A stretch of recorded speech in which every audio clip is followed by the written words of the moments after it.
John Zannis, Taylor Kyles. We're doing this free agency thing that we've been doing every day this week, and I think I think this is the first move that universally Patriots fans seem to be happy with. This might be the first impact move. I'm not saying Juju's not, but you did view it as a Jacoby Juju swap. Signing Mike Gesicki here to a 1-year deal. That's probably the only drawback to this, Taylor, that you don't have control for a couple of years because Hunter Henry's going to be gone after this year, and you're going to have to address the tight end position once again. But you'll get to that when you get to that. We're going to tell you all about.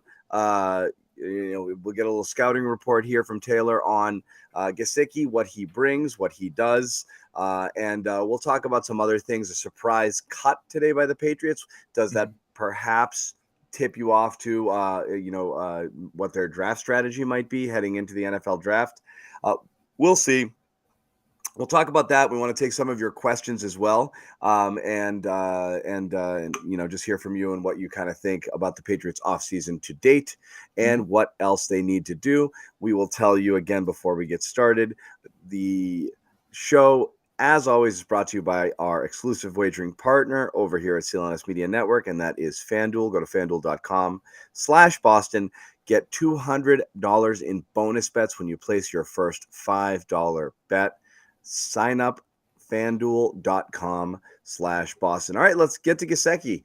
This is a guy we talked about a little, Taylor, only because he liked stuff and followed stuff, and everyone loves to kind of eyeball emoji. What does that mean? What does it mean? They're just trolling us half the time. Honestly, they know what they're doing. I think they sometimes know, but in this case, it actually turned out that this was happening, and it happened, and it's something. And again, what you can say, I think unequivocally, absolute upgrade over Jonnu Smith in terms of what you're going to get out of Gesicki.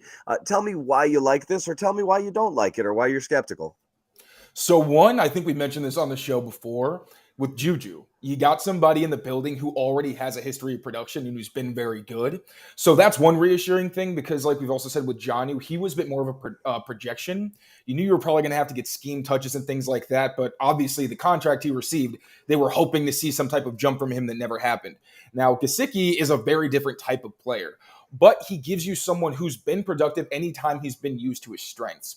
Even Mike McDaniel last year acknowledged we are not using Gesicki to the best of his abilities, despite the fact that they franchised him when he expressed that he really wasn't interested in being on that version of the Dolphins. Now, what he brings to the Patriots, one thing that I mentioned with Dalton Schultz, that was kind of my top potential option for the Patriots, was the versatility. Now, not necessarily as a run blocker and a pass catcher, because Gesicki is almost exclusively a pass catcher, has vocally said that he's not really a big fan of blocking, but that just means you got to find some way to use him to the best of his ability. So you can spread him around the offense, put him out wide. Really, he's a big slot receiver more than he is a tight end. That's where he lines up on most of the snaps he takes. Yep. Sometimes he'll be in line, but that's really when they want to go play action and get those crossing routes that we always see from the Patriots. So not only do you get that versatility where O'Brien can say, yes, if this is a group that doesn't have good safeties, we're going to kill them with Hunter Henry and Mike Gesicki. And you're not even going to remember that, if, God forbid, the team goes into the season without a Jeudy or a Hopkins, you can still have pieces where if a defense has people that you can exploit, which are typically linebackers and safeties, he's the guy who can do that. He's massive. He's got a really big catch radius, not just because he's big, but also because he's not afraid to extend outside of his body and make tough throws. He can make awkward adjustments. And there was one touchdown he had a couple years ago against the Chiefs where Tua threw it to him in triple coverage downfield. He came down with it. Like, the guy is a one-man highlight reel when it comes to the catch point. So what you're getting is a consistent big body who gives you a mismatch weapon that you can use and find where he's going to be best. I think it's an exciting matchup with Hunter Henry, who isn't the best inline blocker. But remember, the Patriots are still a very good rushing team with him as the main inline guy. So yes, you can upgrade that spot. But in terms of receiving, which is really what matters at the end of the day, I think he got a really good 1-2 punch with these guys. Yeah, and I think what it's not lost. It's just it bears repeating with Gesicki. He's more than just like a capable, athlete and a runner, someone who can run and this and that. He dominated the combine when he came out, and it really kind of opened some eyes. He had a 97 athleticism score. Number one tight end by far, 4.54 40. Again, just so you know, for the guys you've seen in Foxborough do it well, Gronk was in the high 4.6s, and he who must not be named was a low 4.6 guy. And those guys could move. He had a 41.5-inch vertical, 10.9 broad jump, 6.76 3-cone drill. This is an athlete. Okay. Yeah. These are measurables that you'd be happy with for some receivers, and again, he's not a traditional tight end, as you said, a move tight end, slot guy. But again, as you said, when utilized to his strengths, there's things he can do here. This is a legit playmaker who can make plays. As you said, he can go up and get it. He's got the catch radius. He's tall. He's athletic as hell. And so again, it feels like you've got a lot of guys who can operate a little bit here in the movement of the field. One of the things he didn't do great was he's not a yak guy despite his speed, which again, I'm not sure if that's just based on the type of throws and the plays that he was making. This is a guy who did not have a lot of broken tackles last year. So again, I'm not sure how much of that is based on they ran him for jump balls up the sidelines, XYZ, mainly in the red zone, and there just weren't very many opportunities to get the ball and go, because you would think somebody with his athletic profile would be able to do that a little bit better. Yeah, so actually, I fired off a tweet. Literally, this signing had happened half an hour before I even considered, rolling over, just check my phone while I'm half asleep to see what's going on. And I had to immediately jump and react. I did say that he was a yak guy because off the top of my head, I remembered a couple big runs that he'd had. Yeah. But then when you actually look, he's not. The reason is he doesn't have a ton of wiggle. Like Hernandez, he was big and he was fast and everything. He could have been a halfback. Hernandez was totally different type of athlete. His movement skills were ridiculous. Yes. And it's why he was such a rare talent. Yeah. Whereas Gesicki is more of a Hunter Henry in the open field, where he may stiff arm you, and if a guy's isn't really gonna try to tackle him, they throw themselves and they don't wrap up, he's probably gonna slide off, and he's just really big. So when he's in open space and he has room in a straight line, then he's gonna pick up a pretty good amount of yards because he's not slow. He's just a bigger guy who isn't, as dynamic a mover as some of the guys like Kelsey, who are really good at slipping people. So that's why I say he's not really a Jonnu. He's not an AH. He's not the kind of guy where you want him as the shallow option. He's the guy who's going downfield. And if he's got a little guy on him, you're saying, hey, when he's covered, he's still open. So not a good yak guy. He had some opportunities. That Miami offense is wide open. But at the same time, they had him running a lot of overs. And he's good at finding that space and zone. But again, just not really a guy who's dynamic after the catch for sure. So what's Bill O'Brien going to do with him? Yeah, what type of formations, what type of sets? Will they run two tight end with Hunter Henry? Will they really just line him up as another slot? Because again, we're talking about Juju. This is what's a little crowded here. You can line Gesicki out wide if you wanted to and try to get a mismatch and see if you'll get a linebacker or someone to follow him. They've done that with Gronk in the past, and that's something that the Patriots will do. But that's a wrinkle, not something necessarily you're going to do kind of as your base. But you have a lot of guys now who you think all qualify as kind of slot. We talked about potential internal replacements of Jacoby Myers that included Kendrick Bourne, potentially even Tyquan Thornton playing there, even though I think Thornton's going to have to probably be outside. And now you've got Juju, who really operates as a big slot. Now you've got Gesicki, who operates as a big slot. How many slots can you have? So I understand that sentiment. It's very easy when it's a lot of guys who fit in one spot, you're kind of confused. So here's one thing to always remember. When you think of all the Patriots greats, only Randy Moss and Brandon Cooks is only a year. They were the only guys where it's that was that X that we had that was really good. The offense runs through the slot, through the Z, through the tight end, through the running backs out of the backfield. That's where you're getting all the production because those are the positions where it's easier to get guys the ball in space. Now, like I said, Gesicki's not the kind of guy where you necessarily want him trying to be a yards after catch guy. But what Bill O'Brien can do is, so you come out in those 12 personnel packages. What he'll typically do is put the guys on the most outside who are kind of the receivers that you're not as worried about. So, if it's Juju as one of the two receivers, it's probably going to be him inside with the tight ends down the seam just so you have size, and then another receiver outside to run a hitch as an outlet or something like that. So by keeping Gesicki and Hunter Henry and any of these guys inside the formation, That's a lot of people you got to think about and be worried about either going over your heads or getting the ball underneath and then making a big play. And then when Gesicki was in Miami, they ran more 12 personnel like, by far than any other team because Gesicki was essentially their third wide receiver, second or third wide receiver, depending on who was healthy at the time. So what they would do a lot is have him inside the numbers, but as the outside most receiver to the real tight end side. And they'd have him run, deep outs. They'd have him run crossers, sometimes a fade where he can body guys. And they'd really just have him be an option where if you saw a defensive back or there was even opening, you kind of just throw him the ball and give him an opportunity. You could put him in the slot and have him run up the seam. He's really that intermediate guy where anytime you see a good mismatch or if the defense bites up because they're scared of Juju taking the ball and, having too much space, you pop it right up to him even if someone's there. So that's the point of Gesicki is with tight end, you wanted someone with true versatility in terms of where he could line up.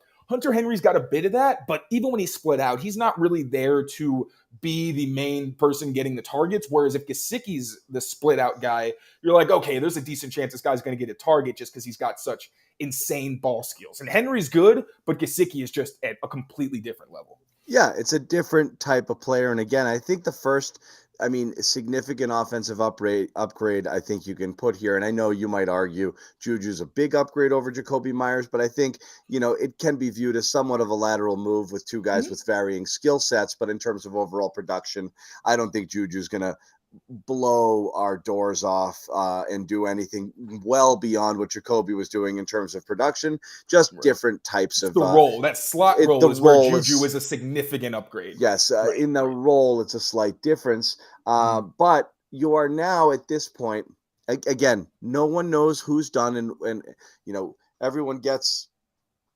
bent out of shape-ish about why aren't they doing anything? Why did trade this and trade this and trade that?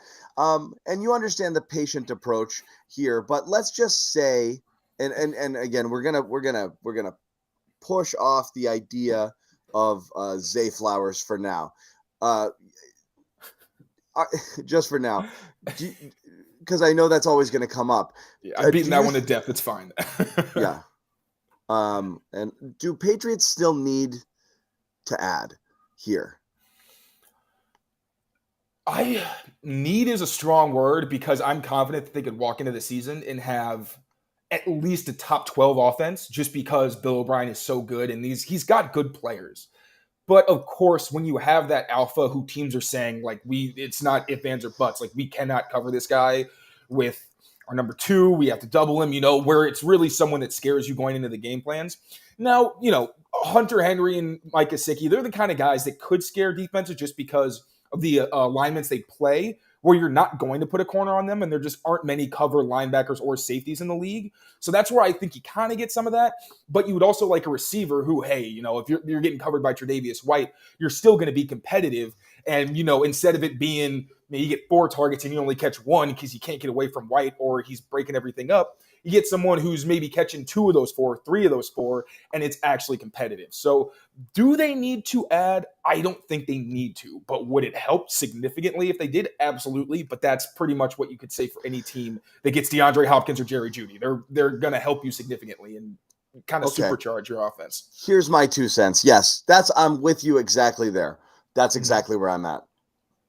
I think you're pretty mid right now, and meaning like, and I don't think adding more mid guys changes anything. Which is to say, if you have Parker, Bourne, and Juju, if you add another one in their category, again, 2/3s, whatever you want to call these guys in terms of how they operate in your offense. I think they're kind of like low 2, high 3s almost across the board, at least compared with the teams that have legit weapons on, multiple receivers. You're never going to compare to like Waddle and, and Tyreek or T. Higgins and, Jamar. Those are guys on a different planet. That's 2 1s, not a 1 and a 2, but even a legit 2, again, maybe you've got it in Juju. I'm not really sure, but they are pretty mid right now. I don't think adding another does anything. I think you have enough people to do stuff with, but the only thing that really matters right now is adding a legit number 1 receiver. If you can do that. If you can't, I don't know that you need to keep adding people who are going to play sparingly X, Y, and Z, because I think you've got enough of those guys right now. I think you're happy with the room, but you don't have that guy. Yeah, and of course, I think you're just more secure when you know you've got a true number one. But one thing I think people tend to overlook is everyone gets mad when it's like, oh, the Patriots have a bunch of number two receivers, borderline number threes. But right now, I think that you could confidently, with different personnel groups, you could consistently put 5 skill players on the field who are legitimate mismatches somewhere. And I can't really think of any secondaries that could put 5 defensive backs out there and say, we are confident in every single one of these people to win a one-on-one matchup. That's where the offensive coordinator comes into play, where you predict what the coverage is going to be based on the situation. You line your guys up where they can have the most success. And then having the number 2 ain't that bad because he's going against against a third string cornerback, the strong safety who can't cover but is really good in the box. You know what I mean? There are very, very few, if any, defenses right now who would be able to match up with every single one of their receivers on a regular basis. And again, I think that's where I say it's not that much of a concern. But again, when you're facing the Dolphins and then your guys lined up against X Howard, can he at least compete, or is it okay? We have no guys who can even compete with Ramsey and Howard, and that's when it restricts the field. And it's like, all right, we already know they're going to throw inside. So to your point, I'm saying if you have that guy outside or inside or wherever who can dictate coverage, that's where it gets easier versus having a bunch of number 2s against the rare secondary with multiple number 1s, and then it's like, well, crap, we can only really throw to 3 people of the 5 we have on the field. Yeah, but I mean, again, I think, I'm not trying to knock it too much. It's just a matter of like, is there any defensive coordinator that's game planning for anyone on the Patriots right now? Bill O'Brien, like that's the point. They're game I planning. I know. But that's the thing is like, that's more the argument that things will be better just because the coaching is good, And again, we're talking about a guy who hasn't done this job at the NFL level for a long time. It's not an automatic, but everybody obviously is excited and bullish about the prospects of somebody coming in here who knows what they're doing and having a grown up in the room, which they didn't last year. But just again, in a vacuum, you can't have the conversation if it's like, it doesn't matter how good they are, the coaching is good. That's fine. If that's the thing. But I think that's actually how Belichick is attacking the offseason a little bit, Taylor, that we've now there's a big mea culpa being put out there with this acknowledgement that it was on me. I did a bad thing with the coaching, but now that we got good coaching again, I'm going to go back to doing what I do, and that's stacking depth, building the middle class of my roster and getting the people that I can put in the right spot to do things, but not acquiring alpha playmakers on either side of the ball, which right now, if you look at both sides of the ball, how many alpha playmakers are there? Maybe Judon, maybe Uche is trending there. Maybe Duggar is trending there. There's nobody on offense that's an alpha A++ blue chip prospect right now. So you have a lot of kind of mid guys that you're going to approach it the way you've approached things in the past, which is good coaching, people that listen, they know what they want to do, put them in the right place to succeed, and we run it the Patriot way. Okay, sure. I think it's a mischaracterization to say that Bill is just like, oh, I have O'Brien, like I'm set. I think that having O'Brien gives you a lot of, it gives you a huge sigh of relief. And I don't think the whole like, oh, he was in college matters, because he went to Penn State, then came to the Texans and immediately made them a good team when they didn't really have a ton of really good talent. Like they had D-Hop, they had Watson when he was young, they had Fuller, but Fuller couldn't stay healthy. They had no run game. The offensive line was terrible. And the fact that the Texans were competing every single season when O'Brien was there, despite the fact that he spent all that time at Penn State, where actually, fun fact, he recruited Gesicki to Penn State and then left. And didn't coach him, funny. Right? Exactly. Yeah, that's kind of funny. So that's full circle moment. But so I think Bill O'Brien legitimately does tell you, okay, if we have average starters, we are going to win 10 games. Now, I would understand the argument that they're not trying hard enough to get the alpha if we didn't hear that they went to OBJ's workout, that they've been in on Jerry Jeudy this entire time. They are just waiting so another team doesn't swindle them.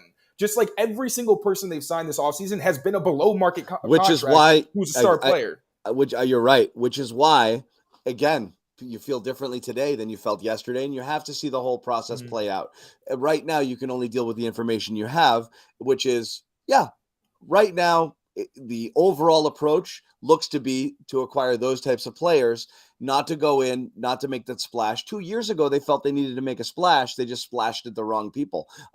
So the mentality this year is less dire than it was then when they really felt like they needed to fix their offense and they threw a lot of money at the problem. They just they spent poorly. This year, that's not the same approach. That's all I'm saying is they didn't run out the gate. But right now, you're right. There's a bit of a waiting game. You've got teams that are playing coy.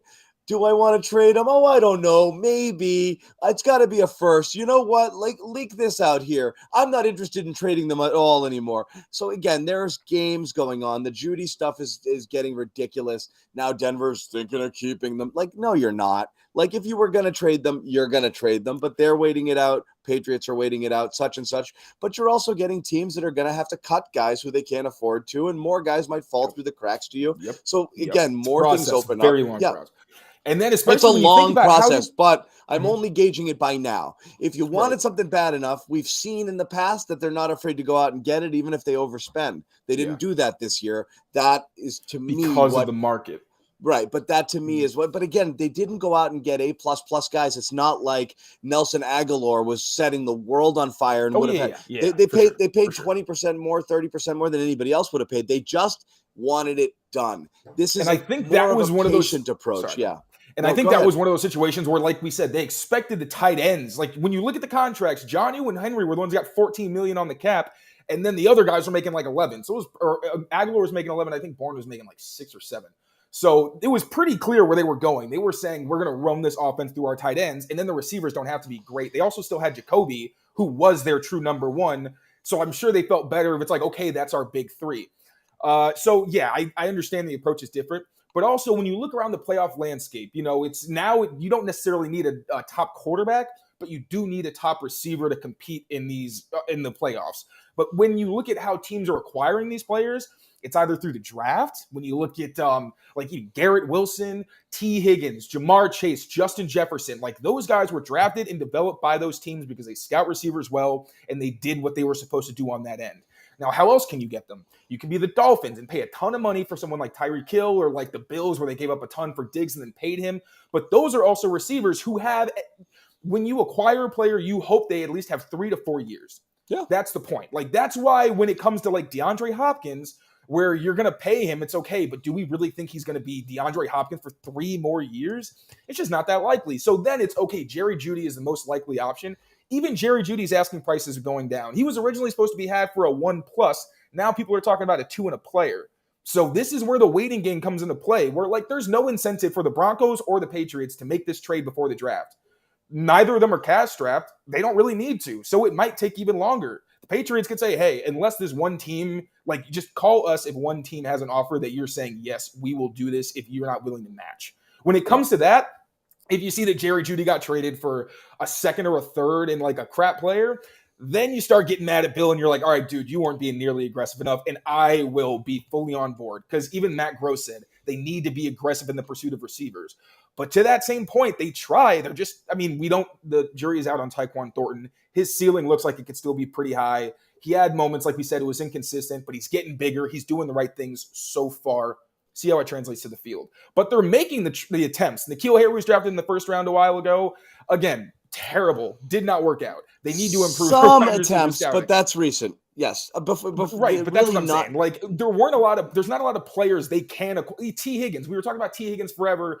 Like early, or like around the Super Bowl. Like maybe they can get him. The Bengals aren't giving up T. Higgins because they know they have 2 number ones. Burrow's going to sign a big contract, but he will always take some off the cap to make sure they can afford other guys. He's one of those quarterbacks where the franchise guys are never going to, the smart ones are never going to put their teams in cap hell. No, it's silly. There's just not a lot of options. No, you're right. And that's a fair way to look at it. This is a good conversation. I want to continue it. I want to tell everybody again at home real quick just about our sponsor. And again, listen up. Massachusetts, you live in Massachusetts, you know by now. It was a week ago today that sports betting was made legal in the Bay State, and CLNS Media has partnered with FanDuel, America's #1 sportsbook and the exclusive wagering partner of the CLNS Media Network. New customers in Mass get in on the action with $200 in bonus bets guaranteed when you place your first $5 wager. Sign up at FanDuel.com/Boston. Finally, bet on all your favorite sports, from the money line to point spreads to player props, all that stuff. I've downloaded the app. It's really, really easy to use, really easy to follow. Don't miss your chance. $200 bonus bets, win or lose. Visit FanDuel.com/Boston and make every moment more on America's #1 sportsbook. Do we need to tell you, you have to be 21 or older and present in the state of Massachusetts. $10 minimum first deposit is required. The bonus issued as non-withdrawable bonus bets, which expire in 14 days. Restrictions do apply. See terms at sportsbook.fanduel.com. Gambling problem? Hope and help is here. Go to gamblinghelplinema.org. Once again, gamblinghelplinema.org, or call 800-327-5050 for 24/7 support. So we were talking about it, and again, speaking of, and let's see if I can find it. Hold on, I want to pull something up here, and I'll get back to you, Taylor, in just 1 second. Speaking of FanDuel, our CLNS wagering FanDuel guy. Let me see if I can share screen here.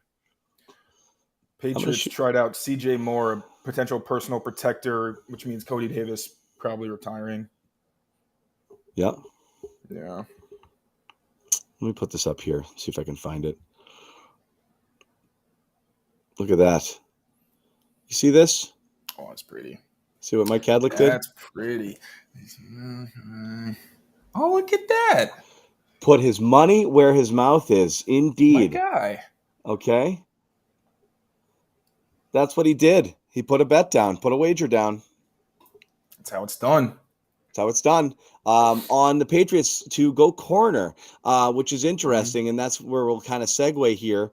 Why would he think that? Why would he think that?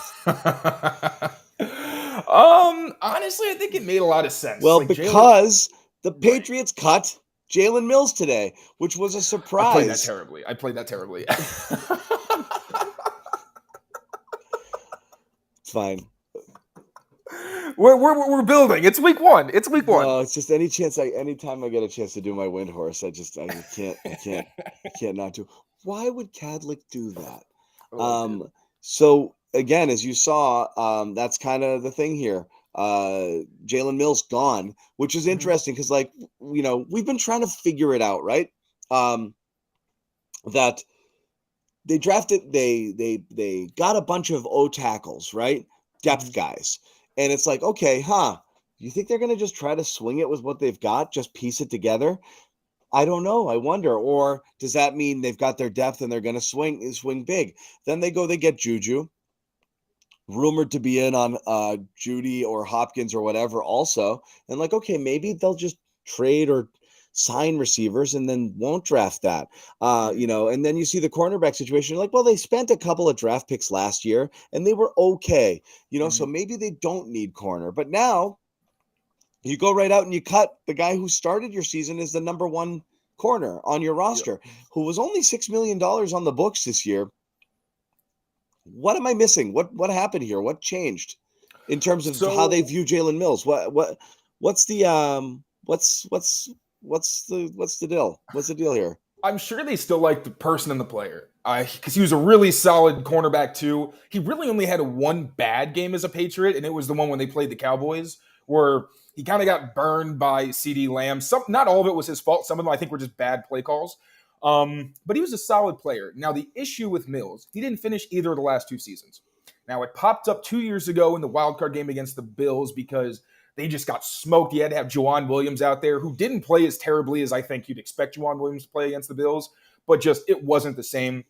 And then this year, you saw against the Bengals, Jalen Mills was their only cornerback who was 6 feet tall, couldn't play that game, and you saw Marcus Jones just getting mossed because he shouldn't really have been out there against those guys. Right. So I think, especially when you talk about, Jalen Mills, he's very versatile. He could have been your new free safety. Devin McCourty hadn't missed a game in years. One of the most important things about a free safety is they need to be there on a consistent basis because that's your last line of defense. Now, if your guy is not going to be there for the last part of the season, that means that guys have to be out of position. And then, especially if there's a lack of familiarity with where they are, if Kyle Duggar's been in the box 80% of the time and then you have him at free safety, it's not really going to be great because he just doesn't have the reps. The history there, sure. But I wasn't really surprised. I've always seen Jalen Mills kind of in that Devontae Parker category where it's a luxury if they're healthy and it's great and they can be solid contributors. Parker can be a great contributor when he's healthy, but both guys just can't be penciled in for 10 games in a season. You can't. And I think that was the biggest factor. And they probably are just looking for consistency with his role where he was their big corner, so to speak. Yep. Yes. There's no doubt about that. But it's again, without something up your sleeve next, you're just leaving a hole. So that's what I don't fully get. Is, maybe that's the direction you want to go, or you need to free up money to do something right now. But that's not the case. You don't think, unless there's something coming down the road that we're not super certain of. I'm not sure, outside of giving Mills a chance to go find himself a home, which is a courtesy. I think that's player. A big part of it as well. Yeah, I think that just shows he wasn't in their plans. And I know teams that do business that way, and I think the players like when you do that. But it's just strange to me when you don't really know exactly what you're going to do there. Like, who are you open? If you don't address it right now, you're opening the season. How? Right, but you needed to address it anyway. Even if but how are you opening the season right now? If you don't get, if you don't, Rock Ya-Sin, my guy Rock Ya-Sin is still on the market. That's what I mean. He's still out there, but without another move right now with the personnel you have, what are you doing? Well, it's like we were literally talking about this with tight ends yesterday, and then I woke up and Gesicki got signed. They're waiting for these guys' contract, what they want for their contract numbers to go down, because every single day that passes, all of the numbers that they're asking for go down $500,000, $1 million. So especially the cornerback market's been pretty quiet. It wasn't great to begin with. I can't think of any big names that were signed that I was like, damn, the Patriots really missed out on that guy. Jamel Dean went home for a discount. Like, that was never going to happen. Bradbury, and then Slay was available. Those are the guys. All those guys went home. They all went home. They all went home. There was clearly a desire for them to stick around. So it was going to be a need regardless. We've been saying that since way before this happened. So I think they either get one of the cheaper options that's just a good scheme fit as a bigger corner, or the draft is stocked. Like, all these positions where we say, oh yeah, they have a hole where it could really take them to another level if they got this. Well, they have quality starters who are at least not going to be liabilities. And now they have the flexibility to get the best player available, rather than like last year where you arguably reached on Cole Strange. Now, if he's good, it doesn't really matter if you reach, because, you get a Pro Bowl player. It doesn't really matter where in the first round you got him. But it still did feel like, well, we don't have a left guard. If we lose this guy and there's no one else who can start, then we're screwed. Yeah. And they got Strange, and even he still struggled his rookie year. Oh, Cam Sutton was the other one I was thinking. Yeah, so what they're setting themselves up for, what they have set themselves up for, is to get the best player available at those premium positions. Cornerback, receiver, what was the other one? Tackle. So there's only 3 positions you should ever draft in the first round, unless you get a Micah Parsons level playmaker, somewhere else, and that's corner, tackle, and receiver. Or quarterback again if you're in the need here. Patriots not continue to, but that's what's going to kill people over the Cole Strange thing. You find guards on the friggin' street. You find them in the 4th round. Patriots have hit with guards all over the draft, okay? And I know Logan Mankins was a surprise first-round pick who ended up being outstanding, but unless you're getting the greatest guard ever, that pick last year is so freaking perplexing still, based off of what you said, which is your premium talent at the positions that are premium positions. You're talking about the most valuable positions on the field. The tackle, the cornerback, and the receiver position. You've got to get those things in the first round. Getting really good talent is much harder. Oh, you get guys who can run, but they're a little undersized, but maybe they'll make good slot guys or this or that. To get the friggin' alphas, you've got to spend first round draft capital on them. So again, that 14 pick's got to land one of those 3 things. Right. But at the same time, obviously premium positions, I'm not against that strategy. I do think that's the smartest way to go. But each of the rounds has a certain thing you're looking for. Mike Nwenu was not drafted in the 6th round because they knew he was going to be a starter. They had injuries and he was forced to start. A lot of the finds they have aren't supposed to end up being But Tooney, Mason, you're finding, though, again, you're getting Pro Bowl guards who are signing premium contracts when they leave here in the later rounds here all over the place. You've proven But I think that this. tells you what they thought of Cole Strange. Now, even looking at him last year, he had his struggles, but when you watch him, if the guy can put on 10, 15, 20 pounds where he can just hold up better against power, and that doesn't have to be something he kind of overcompensating for, he can be that Joe Tooney, where someone who set the market, like you said, where the left guard is usually a position that gets help in pass protection, just because the three technique, who's usually the most explosive rusher, tends to line up on the right. So they're like Mike Onwenu. He's someone who's left on an island a lot. But if you have the versatility to say, okay, just based on scheme, like we got Aaron Donald over Mike Onwenu, he's fantastic. We still need to commit more attention there just because this is a Hall of Famer. Then you have the security of, with a pocket passer, having a left guard who never needs any help and can hold up against one-on-one rushers. He's extremely intelligent. He's one of the most athletic offensive linemen in the history of the sport. So, I know we're going back in Cole Strange. That's not really the hot topic right now. But I think with that pick, it shows you that they thought he could be a potential Hall of Fame player. I'm pretty hot right now, so it's hot to me. Okay? I'm still mad about it. Fair enough. No, it's fine. But again, you do wonder now which position, and I put up Cadlick's bet there. He's going corner. Which position makes the most sense now early in that draft, assuming, and again, they've spent some draft capital here, as you said. They drafted Isaiah Wynn as a tackle, guard / tackle. Didn't quite work out. But this is the area you've got to go get these guys. And typically they have in the past. They did it with Nate Solder. Like when they need that guy, they go get that guy if they're available. And as you mentioned, I think you tweeted this too. With the Orlando Brown move to Cincy, that might be another tackle taken off the board. Yeah. Right. So it's just yeah. And then now you're looking at, there's another potential tackle out there, which is Jonah Williams. Now, this again could be something that you can get simply for whatever it costs them. I believe he's only here. This is his final year of his contract. Correct? So he signed his 5th-year option. His 5th-year option. $15 million. Yeah. $15 million 5th-year option. Could you bring somebody in and rework them? Maybe, but I don't think he's going to want to do that. He's going to want that big fat second deal. So he plays this one out. This is a one and done, which means if he wants out, this is something you can get just for money. It's another Band-Aid, which is if you want to pay what it's going to cost to keep him on the roster, you can probably get this for a pick that's not going to hurt you.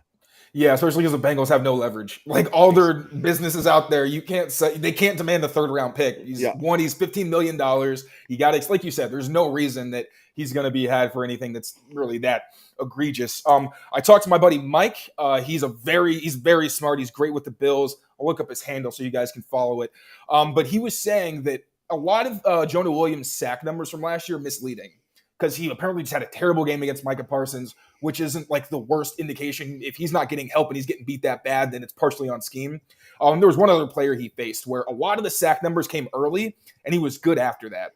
Now, at the same time, all of Cincy's line. That was all of Cincy's line again. Right. They completely changed in the second half of the season. Yeah, exactly. So, I mean, it's a move where if you get him for a good price and they're willing to take on the $15 million, they got the space. If there's no one else that you're thinking of bringing in who would take up a lot of that capital, then he's a really quick upgrade over Riley Reif. You kind of knock Trent Brown over to the right side and then put Jonah on the left. But at the same time, it's tough because I'd like to see them draft a tackle in the 1st round because I think that's where they're going to get a plug-and-play type of guy, or at least someone who maybe takes a month and then can start playing significant snaps for you. But at the same time, they need corner, so who knows how – although, again, it is deep there. Who knows how early they attack that. They have the flexibility that they can still send out the Joneses as their top 3 cornerbacks, Miles Bryant if they want, if he doesn't see more free safety and see what goes on there. They have a little more space to get somebody who'd be more of a role player.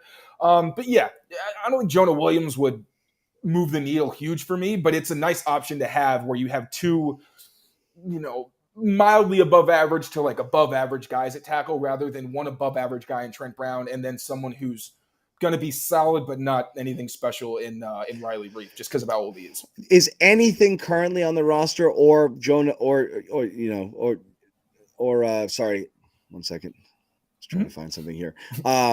Is anyone currently on the roster right now who they've signed as at the tackle position or Jonah Williams an upgrade over Isaiah Wynn, who we all know was inconsistent and probably the number one kind of, target of fans' ire, during stages last year?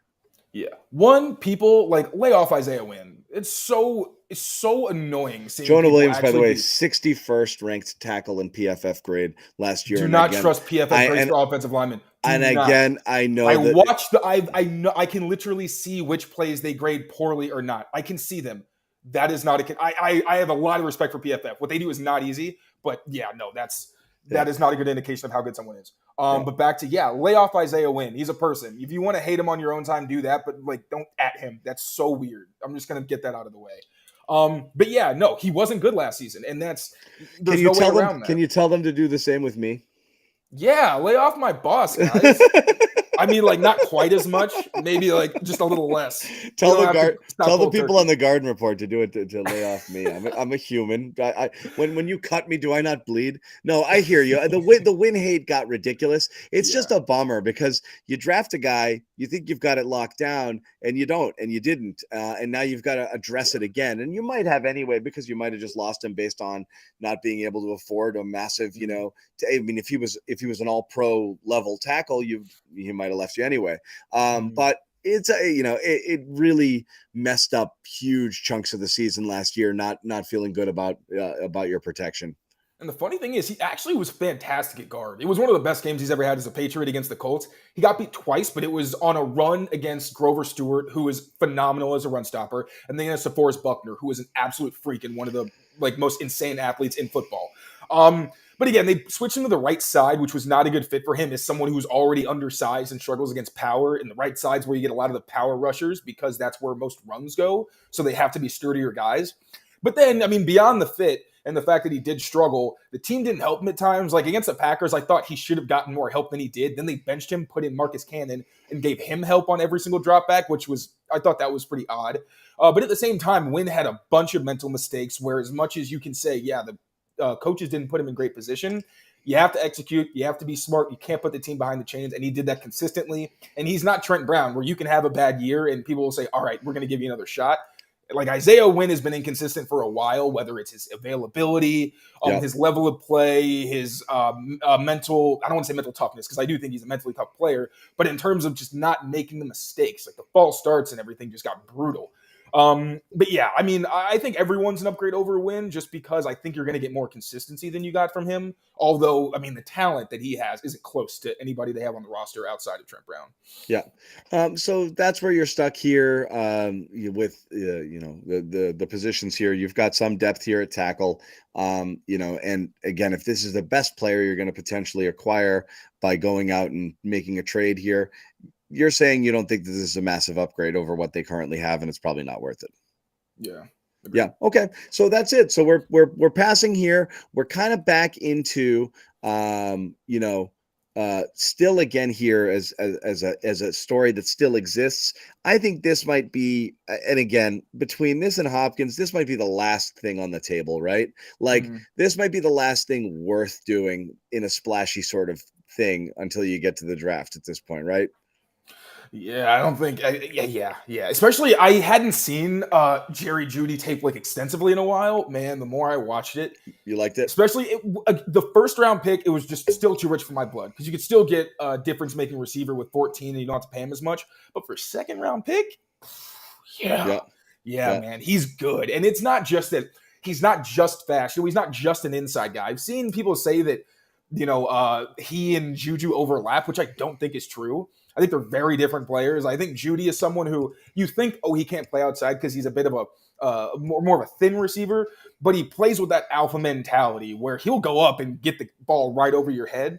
And he's a fantastic route runner. He's very deceitful. So some of the better press corners may be able to give him a hard time, but players don't face press coverage as often as fans seem to think. If you're facing press, it's always man coverage, unless it's obviously cover two, which isn't really press. It's more of a redirect. But if someone's paying you in press, a good offensive coordinator, if they want to get you the ball, will put you in motion and make sure that you can't get touched.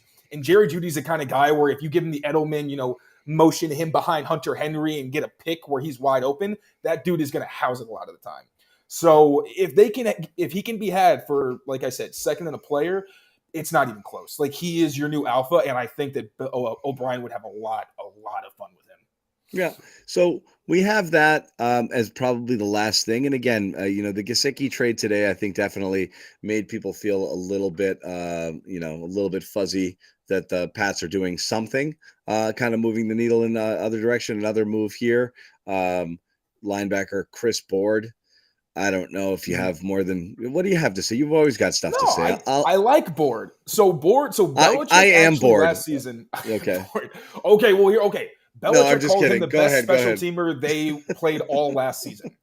And like it's someone that you never hear about. Even usually there's pro bowlers and all pros where you're like, oh yeah, I know that really good special teamer who's always in Hawaii or wherever the Pro Bowl is. I don't even know at this point. But he's really athletic. Like this dude is a demon. If you want to check out my Twitter, look up at tkyles39 Chris Board. The guy's a freak athlete. He's very fast. He's rangy. He's a good tackler and he's tough. There were a bunch of plays where he would be on kickoff coverage and he would go through multiple blockers and then still make the tackle. Like he's an impact player, and their special teams were not very good last year. They gave up more return touchdowns, I believe, than any other team, and I'm not particularly sure it was close. You don't give up that many in a season. I don't want to shoot numbers out of my butt, but this is a guy who legitimately could be a difference maker, and he showed flashes as a coverage player. He usually only played at the end of the game. Like Yeah. I'm not saying he's going to have a huge role on defense, but when you think of that Mac Wilson role, and remember he got relegated to special teams, so it's no guarantee that they have that guy on the roster. But Right. he's that sub package guy where you can have him spy mobile quarterbacks. You can have him blitz just because of how athletic he is. He's really good coming downhill, especially if you get him matched up on a skill player like a tight end. He had a fumble last year. He had a pass breakup against TJ Hawkinson when the offense actually tried to pick him and he slid underneath and was able to affect the play. So this is a sneaky, exciting signing if you're a hardcore special teams guy and just want them to not give up multiple receiving or return touchdowns in a game like they did against Buffalo. I don't think that happens if you have Chris Board. So I'm sure not a lot of people are going to really sniff at this one, but look at my Twitter if you want a reason to be excited. This was a very good signing. Yeah, and look, and so again, I'm going back to the kind of Belichick, philosophy in terms of team building. I do believe that now with the coaching in place, you are kind of looking at that three phases sort of thing, and like, if anything, last year showed you how far from the norm things were regarding this team, it was their special teams play, ranking. And thanks to Ahmed for this dead last in DVOA There you here go. in the There you go. dead last in the NFL after having, just consistently top units and always it being a strength of theirs. And some of it had to do with injuries to kickers, punters, and it's always stinks. The punting situation was so freaking bad, but their coverage was Oh god, that was like a college horrible. punting situation, literally. Yeah, it's right. Exactly. I mean, exactly. It was so bad. So that's something that needs to be addressed as well, which I'm sure they will. Well, we haven't really talked much about it, but it's definitely something that they will get to, I believe. 3 kick return touchdowns 2022 after 3 in the previous 20 years. That's got to tell you something about just how bad things were here for the Patriots. So something they addressed little bit at a time, incremental gains here as we go. Gesicki, I definitely think is something that got people a little bit juiced. So that's the slight improvement in the first, I think, legit upgrade on the offense that you're seeing. Jonnu Smith out. You're out from under his contract starting next year. Still eating some dead cap space here. You bring in Gesicki. You have another weapon to play with. We'll see what else happens in terms of, whether or not there's anything, to come down the road. We'll be here all weekend long in case there is, and make sure to kind of jump on here and break it down. We've been live every day this week. Many of you, I notice your names in the chat, have been here with us. So thank you guys so much. It's really been fun to hang out. For those of you who are meeting Taylor for the first time, great first week for Taylor here on the Patriots beat at CLNS Media Network. This was good. I think he's got a Gesicki write-up coming at CLNS Media in a little bit. You can check that out, looking at some tape and a little bit of breakdown, breaking down exactly what it is that he's going to bring to the Patriots offense. And of course, we'll have you covered throughout, eternity, honestly, throughout the rest of time, but certainly throughout the rest of this offseason and free agency period. And then you're really going to want to stick with us and Taylor during the draft as we start to ramp up our draft coverage and start looking at some of these enticing prospects that the Patriots could bring in here. It's not just going to be a Zay Flowers profile daily. We will talk about other prospects, I guarantee. Check out fanduel.com/Boston. Again, if you're into this sort of thing and you want to kind of lay some action here, it's tournament time. As we said, Massachusetts betting has been legal now for a week. So again, this is a great place to go. FanDuel.com/Boston. 200 bonus bets, $200 in bonus bets, win or lose, as long as you make a $5 wager and a $10 deposit. So go check that out. Please go through this URL, FanDuel.com/Boston. If you do, that way they know we sent you. The more signups we send, the happier they are. The more free content we can continue to bring you guys, which is what we always want to do. So again, thanks everybody for hanging out with us all week long.